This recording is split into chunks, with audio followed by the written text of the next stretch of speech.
오늘 이 아침에 우리에게 주신 하나님의 말씀은 신약성경 51페이지 마태복음 27장 45절에서 50절까지 말씀입니다.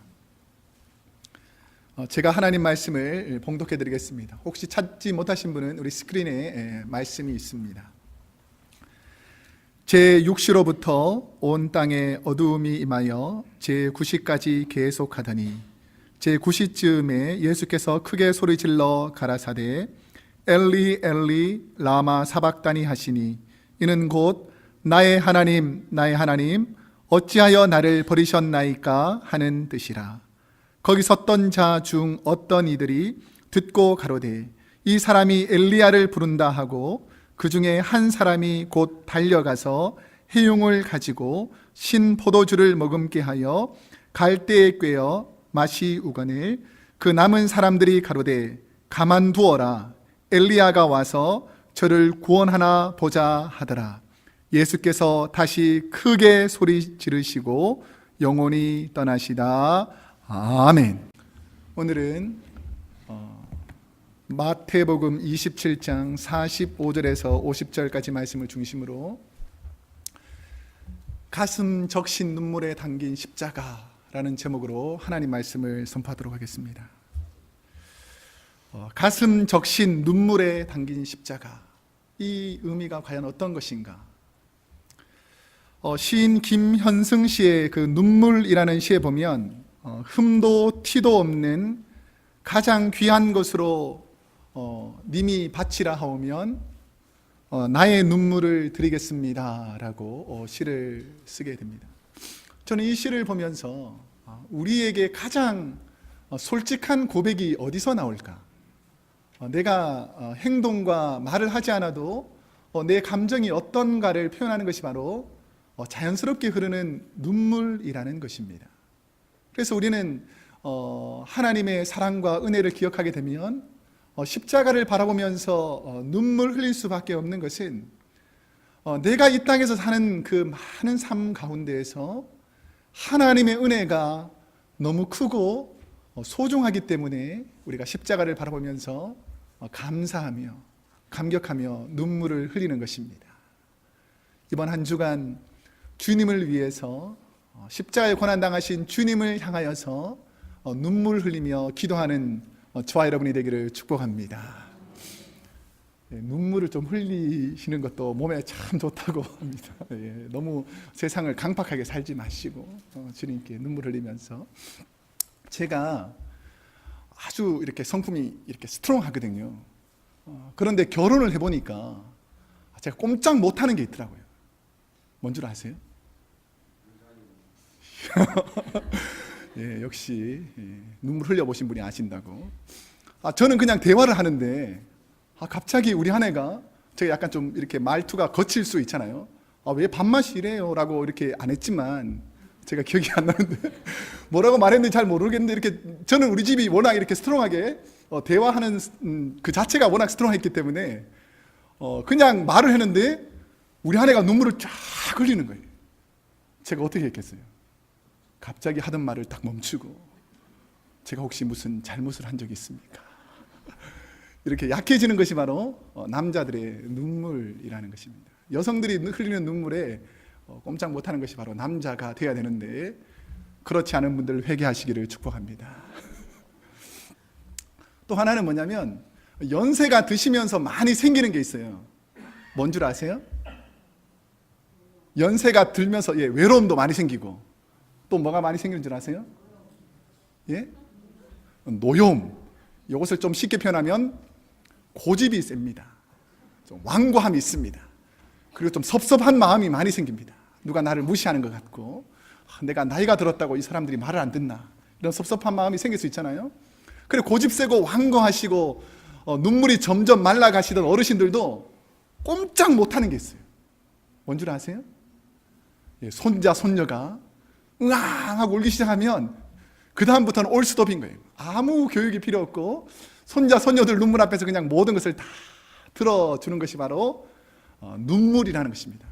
이처럼 눈물이라는 것은 사람을 바꾸는 힘이 있더라는 것이죠.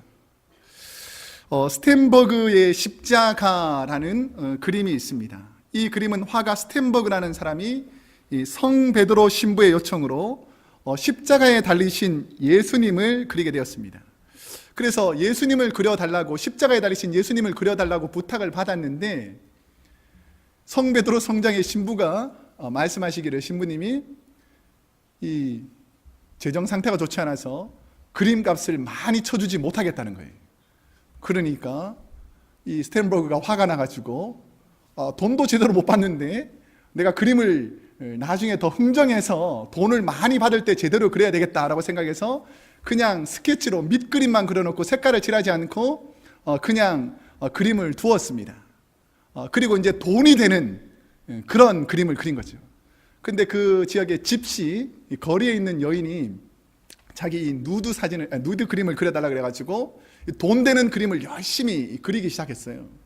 그림을 그리다 보니까 그 여인이 옆에 놓여있는 스케치만 해놓은 예수님의 십자가에 달리신 그 그림을 보게 됐습니다. 그러면서 이 여인은 한 번도 예수님을 들어본 적도 없고 알지도 모르니까 이 그림에 있는 저 사람이 누굽니까? 라고 스텐버그에게 물어봤어요.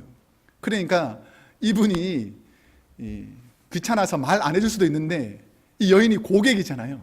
그러니까 그림 그리면서 시간도 많고 하니까 예수님에 관해서 설명해 주기 시작했습니다. 이 예수님은 예루살렘이라는 곳에서 베들레헴에서 탄생하셔가지고 연약하고 힘들고 소외받는 사람들에게 찾아가서 힘을 주고 아픈 사람의 병을 치료해주고 특별히 세상에 많은 죄로 고통하는 사람들, 인간이 지은 더러운 죄악을 다 용서해 주시기 위해서 저 십자가를 지심으로 당신과 나의 모든 죄를 용서해 주신 분입니다 라고 이렇게 말씀을 드리는 순간 이 여인이 갑자기 눈물을 펑펑 흘리는 거예요. 나같이 천한 사람, 나같이 보잘것없는 사람, 나같이 온갖 죄악을 짓는 사람, 이 나 같은 죄인을 위해서 저분이 십자가에서 돌아가셨단 말입니까? 라고 생각하면서 눈물을 흘리기 시작했습니다. 그러니까 이 스텐버그라는 사람이 이 파피타라는 이 집시 여인의 마음을 보면서 하나님 앞에서 찔림이 있는 거예요.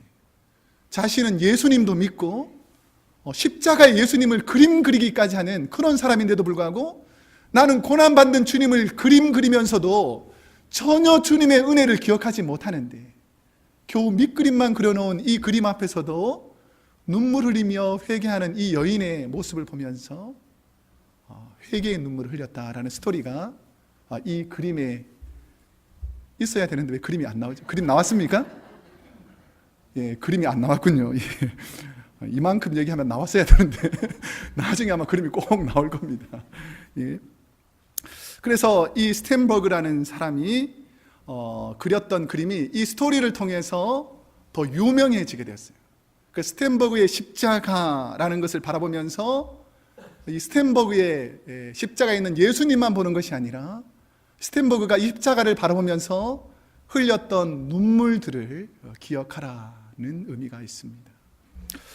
여러분은 십자가를 볼 때마다 가슴이 저미도록 아픈 눈물에 담긴 십자가의 의미를 묵상해 보신 적이 있습니까? 십자가 자국자국마다 스며든 주님의 손길, 십자가를 부둥켜 잡고 흘리신 눈물의 의미를 묵상하면서 가슴 저미며 눈물 흘리신 적이 있습니까? 오늘 말씀을 통해서 우리는 그 눈물의 의미를 묵상하고자 하는데 십자가를 지시고 우리 죄를 사하신 예수님의 눈물은 과연 어떤 의미가 있는가를 한번 살펴보기를 원합니다. 오늘 본문 45절 말씀에 보면 예수님께서 말씀하신 그 십자가의 눈물, 예수님이 흘리신 그 십자가의 눈물은 어떤 것이 있는지 우리 45절 말씀을 우리 한번 한 목소리로 한번 함께 읽어보겠습니다. 시작. 제 육시로부터 온 땅에 어두움이 임하여 제 구시까지 계속하더니 라는 것이죠. 주님의 고난이 얼마나 크셨는지를 알려면 십자가 위에서 주님이 고난 당하신 그 고난의 시간의 길이를 보면 알 수가 있습니다. 살인 형벌 중에서 가장 잔인한 형벌 중에 하나가 뭐냐면 살인 집행을 하기 전에, 사형 집행을 하기 전에 그 사람을 얼마나 오랫동안 고통을 주며 힘들게 했는지를 알게 되면 그 사형이 얼마나 힘든지를 알게 되는데, 이 십자가 형벌들은 그 당시에 많은 죄수들이 가장 두려워하는 형벌 중에 하나였습니다. 왜냐하면 금방 죽는 형벌이 아니라 무려 6시간 동안이나 십자가에서 고통을 당하면서 정말 처절하게 아파한 다음에 그 다음에 사형수를 죽이는 그런 형벌이니까 이 고통이 얼마나 힘들고 어려웠기 때문에 많은 사람들이 이 사형 집행에서 십자가형은 피하기를 원했던 것입니다. 이 십자가의 고통에 대해서, 그러면 이 십자가의 고통이 어디서 시작됐는가? 이사야 선지자가 예언한 부분이 있어요. 이사야서 53장 5절에서 6절 말씀에 보면 십자가의 고통당하는 그 예수님을 예언하면서 쓴 말씀이 있습니다. 이 말씀을 한번 함께 제가 읽어드리겠습니다. 그가 찔림은 뭐라고 써있죠? 우리의 허물을 인함이에요. 그가 상함은 우리의 죄악 때문이라. 그가 징계를 받음으로 우리는 평화를 누리고 그가 채찍에 맞음으로 우리는 나음을 입었도다 라는 것이죠.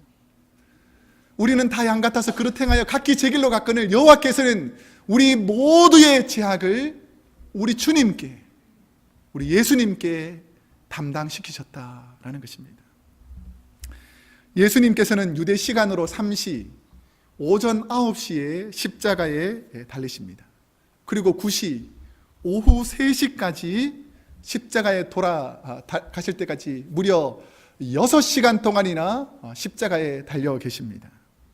십자가에서 못 박혀 가슴이 터질 듯한 압박과 고통을 당하시면서 돌아가시기 전까지 무려 6시간 동안이나 아파하시며 눈물 흘리시며 그 십자가에서 고난을 당하신 것이죠.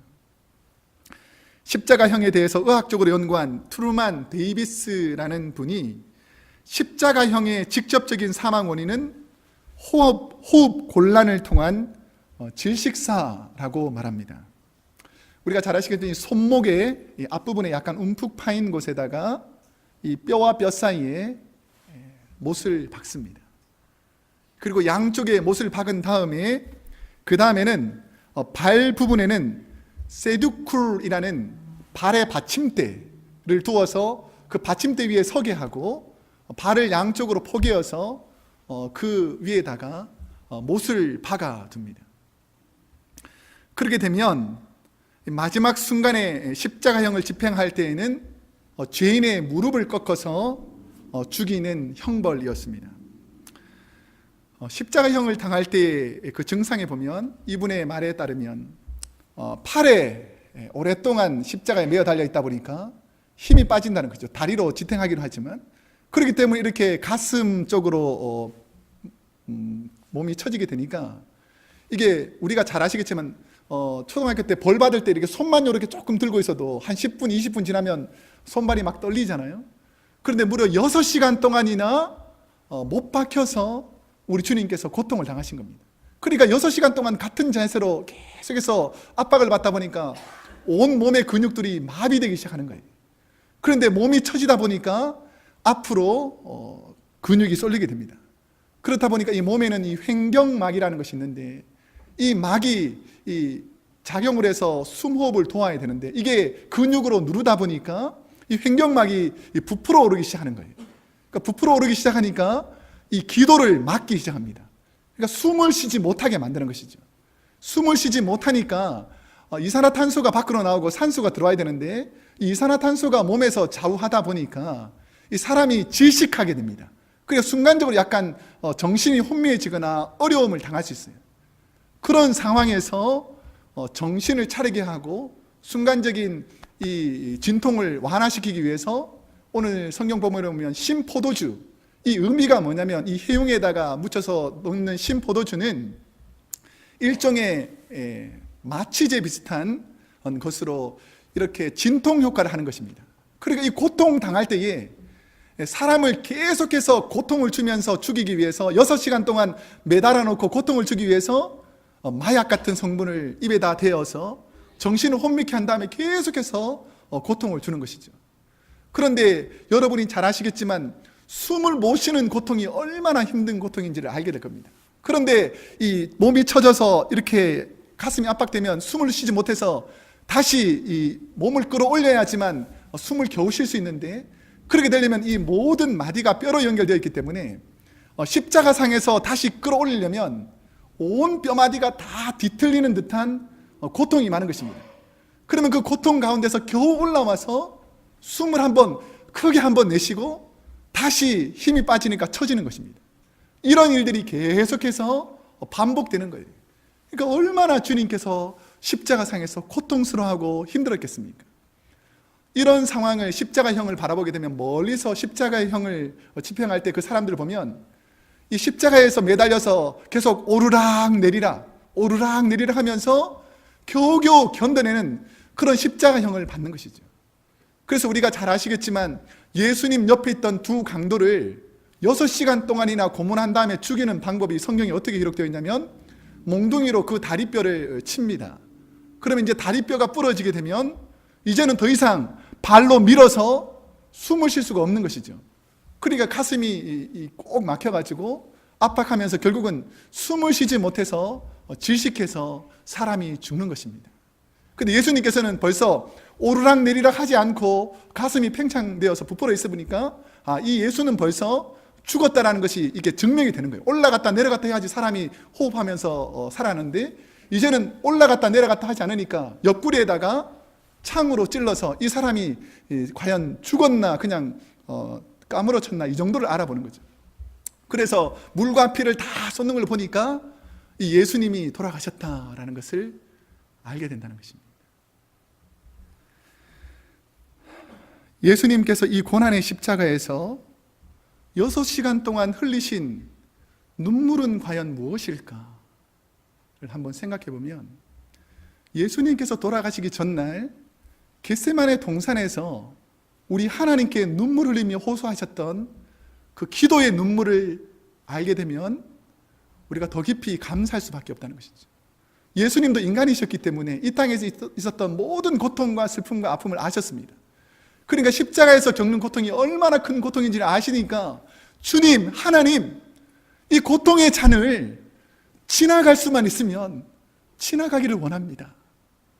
그런데 아버지 뜻대로 하시고 내 뜻대로 하지 않기를 원합니다 라고 하면서 인류의 연약한 우리, 죄인인 우리를 살리시고자 그 6시간 동안의 고난과 고욕과 모욕을 다 참아내시면서 그 십자가의 고난을 이겨내시면서 하나님, 내가 이 고난을 이겨내기를 원합니다.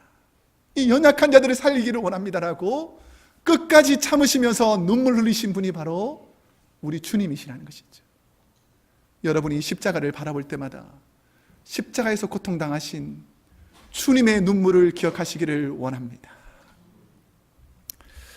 또 하나의 관점에서 우리가 십자가를 바라볼 때에 예수님의 십자가의 자리에서 사랑하는 아들이 처참하게 죽어가는 모습을 보아야 하는 어머니 마리아의 눈물이 있더라는 것입니다. 십자가에 달리신 예수님께서 요한복음 19장 26절에서 27절 말씀에 보면 예수님께서 마리아에게 하셨던 그 말씀이 있습니다. 우리 스크린으로 나오게 될 텐데 이 말씀을 제가 한번 읽어드리겠습니다. 요한복음 19장 26절에서 27절, 예수님께서 십자가에서 마지막 돌아가시기 전에 예수님이 어머니 마리아에게 하신 말씀입니다. 예수께서 그 모친과 사랑하는 제자, 이 사랑하는 제자는 요한입니다, 곁에 섰는 것을 보시고 그 모친께 말씀하시되 여자여 보소서 아들이니이다 하시고 또 그 제자에게 이르시되 보라 내 어머니라 하신대, 그때부터 그 제자가 요한이 자기 집에 예수님의 어머니 마리아를 모시고 살게 되었다는 것이죠. 죽어가는 예수님을 바라보는 어머니 마리아의 눈에는 아마 하염없는 눈물이 흐르고 있었을 것입니다. 처참히 맞아 피범벅이 된 자신의 아들 예수님, 인류를 구원할 소명을 이루기 위해서 끝까지 참고 견디시는 아들이자 구원자이신 예수님을 바라보면서 어머니 마리아의 가슴에는 아마 피눈물이 흐르고 있었을 것입니다. 만약 여러분의 자녀가 여러분 앞에서 이러한 처참한 모습으로 죽어간다면 여러분은 과연 어떻게 하겠습니까? 여러분은 여러분의 어린 손자, 손녀가 심한 병에 걸렸거나 넘어져서 몸에 상처가 나거나 심한 경우에는 불병에 걸려서 아파하고 울고 있는 모습만 보아도 가슴이 아파 벅찬데, 내 눈앞에서 내 사랑하는 아들이 처참하게 고난받으면서 십자가에서 돌아가는 그 상황을 바라보는 그 어머니의 모습이 얼마나 가슴이 아프겠습니까? 그런데 십자가 위에서 사랑하는 아들 예수님을 눈앞에서 고통받으며 신음하며 죽어가는 모습을 지켜봐야 하는 어머니의 모습을 상상해 보셨습니까? 아들이 죽어가는데도 아무것도 할 수 없는 무기력한 자신을 보면서 가슴 치며 눈물 흘리는 십자가 앞에서 마리아의 눈물을 우리는 볼 수 있어야 합니다. 저도 목회를 하다 보니까 힘들 때가 있습니다. 정말 말도 안 되는 것으로 모함하고 비난하고 욕할 때가 있습니다. 힘들게 너무 목회할 때, 어려울 때에 제가 의지할 대상이 그다지 많지 않기 때문에 내 마음을 솔직하게 드러낼 수 있는 분이 부모님, 어머니더라고요. 그래서 힘들고 어려운 순간에 어머니, 제가 이런 고난이 있습니다. 어려움이 있습니다. 기도해 주십시오. 내가 이 어려움을 도저히 혼자서 이겨낼 수가 없습니다. 함께 기도해 주십시오라고 기도 부탁을 드리면, 저희 어머니는 고향에 있는 그 울산에 있는 교회에 아무도 찾지 않는 그 새벽 시간에 이불을 들고 그 차가운 교회를 갈라서 들어가시죠. 그러면서 내가 할 수 있는 것이 하나도 없다는 것이죠. 우리 부모님은 한국에 있고 내가 미국에서 어려움을 당하다 보니까 그 도와줄 수 있는 방법이 없으니까 하나님께 부르짖는 기도밖에 할 수 없는 것이죠. 그러면서 그 차가운 겨울 그 교회당 안을 이불 뒤집어 쓰고 눈물로 통성을 하나님께 기도하는 것이죠. 하나님, 우리 아들을 그 어려움에서 빨리 속히 지나가게 해주십시오. 우리 아들이 더 이상 고통당하지 않도록 하나님께서 도와주십시오라고 부르짖는 것이 바로 어머니의 기도죠. 예수님을 바라보는 마리아가 어떤 기도를 했을 것 같습니까? 십자가를 바라보면서 아무것도 할 수 없는 이 무기력한 자신을 바라보면서, 하나님, 우리 사랑하는 아들 예수님, 빨리 이 고난에서 지나가게 하여 주시기를 원합니다. 다시는 이 고난 가운데 있지 않도록 하나님께서 빨리 우리 자녀를 해방시켜 주기를 원합니다 라고 눈물을 흘리며 기도한 십자가에서 그 어머니의 눈물이 저와 여러분에게 있기를 축복합니다. 지금 이 세상에 우리 사랑하는 자녀를 위해서, 고통하는 우리 자녀를 위해서 기도할 분은 여러분밖에 없음을 기억하시기를 축복합니다. 이러한 눈물 중에 가장 큰 고통의 눈물은 하나밖에 없는 아들이 십자가에서 고통당할 때 죄인인 저와 여러분을 살리고자 주님의 처참한 죽음을 바라보신 하나님의 눈물을 이 십자가를 통해서 바라볼 수가 있어야 합니다. 오늘 본문 46절 말씀을 우리 한번 함께 읽도록 하겠습니다. 46절 말씀 시작. 제9시쯤에 예수께서 크게 소리질러 가라사대 엘리 엘리 라마 사박타니 하시니, 이는 곧 나의 하나님 나의 하나님 어찌하여 나를 버리셨나이까 하는 뜻이라. 지금 예수님께서 너무 고통스러워서 하나님 나를 살려주십시오, 하나님 이 고통에서 나를 해방시켜 주십시오라고 지금 우리 주님께서 하나님께 부르짖고 있는 것입니다. 우리 하나님께서 이 목소리를 듣고 얼마나 가슴 아프셨겠어요. 50절 말씀 우리 한번 다시 보겠는데, 50절에서 우리 주님께서 이렇게 하시죠. 우리 함께 읽어보겠습니다. 시작. 예수께서 다시 크게 소리 지르시고 영원히 떠나시다.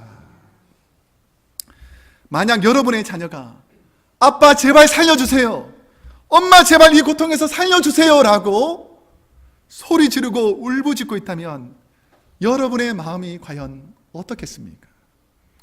예수님의 통회함과 울부짖음에 하나님도 하늘에서 눈물을 흘리시며 온 세상이 깜깜해지고 휘장이 갈라지고 땅이 터지고 하나님의 그 가슴 아파하심을 온 자연 만물이 함께 아파하면서 고통을 느껴 나가더라는 것입니다.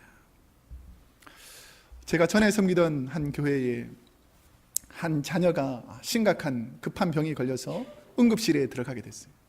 그런데 무슨 병인지 잘 모르고 아주 심각하게 증상이 일어나니까 아이 몸에서 빨리 피를 뽑아서 검사해야지만 이 아이를 치료할 수 있는 거예요. 그런데 이 아이가 너무 꼬마이고 워낙 두려워하니까 이 닌겔 그 피를 뽑는 그 주사를 할 때에 이렇게 아무리 찔러도 이 혈관을 못 찾는 거예요. 혈관이 다 숨어버리니까. 그런데 이 아이는 아프다고 소리를 지르고 고통스러워하지만 아버지 입장에서 보면 이 피를 뽑아서 빨리 이 조치를 취하지 않으면 이 아이가 더 큰 어려움이 당하니까 어쩔 수 없이 아이 손을 붙잡는 거예요. 아이는 살려달라고 막 소리를 지르고 나는 이 주사를 막 수가 없다라고 소리 지르는데 아버지는 이 아이를 살려야 되니까 이 아이의 손을 붙잡고 엉엉 울면서 함께 소리를 지르는 거예요. 참아야 된다. 네가 이겨내야 된다. 네가 이 고통을 이겨내야지만 너가 살아날 수 있다라는 그 마음으로 아이의 손을 꼭 잡고 아버지가 함께 눈물을 흘리는 거죠.